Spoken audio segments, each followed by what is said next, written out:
जामखेड तालुक्यातील 5 मंडळांपैकी जामखेड, खर्डा व नानज या 3 महसुली मंडळांमध्ये अतिवृष्टी सदृश्य पाऊस पडला असून या सतत पडत असलेल्या पावसामुळे तालुक्यातील नदी नाले भरून वाहत आहेत, तर तलावही ओव्हरफ्लो झाले आहेत.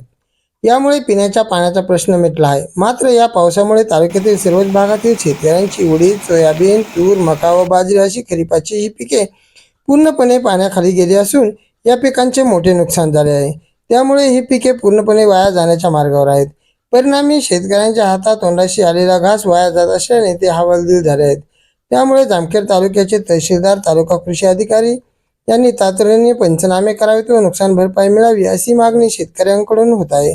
या संदर्भात तालुक्यातील जामखेड, नान्नज, पिंपरखेड, हळगाव, आरंगाव, कोसलगाव, फकराबाद, रत्नापूर, खांडवी, बावी या परिसरातील नुकसानीचा नगर व्हिजन न्यूज नेटवर्कने घेतलेला हा आढावा. तालुक्यातील 3 दिवस सलग पाऊस असल्यामुळे सोयाबीन, कापूस, उडीद, मका या पिकाची फार नुकसान झाले आहे.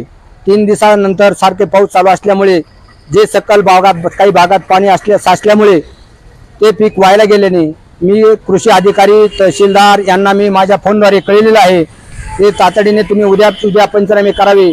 त्यांनी पण सांगितलंय आम्ही उद्याच्या उद्या लोक पाठवू, आमचे सहकारी पाठवू आणि उद्याच्या उद्या पंचनामे करू अशी त्यांनी ग्वाही दिली.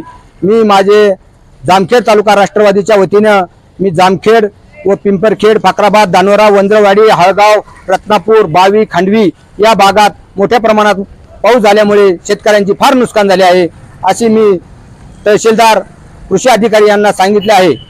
धन्यवाद.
पुढे काही नाही गँग.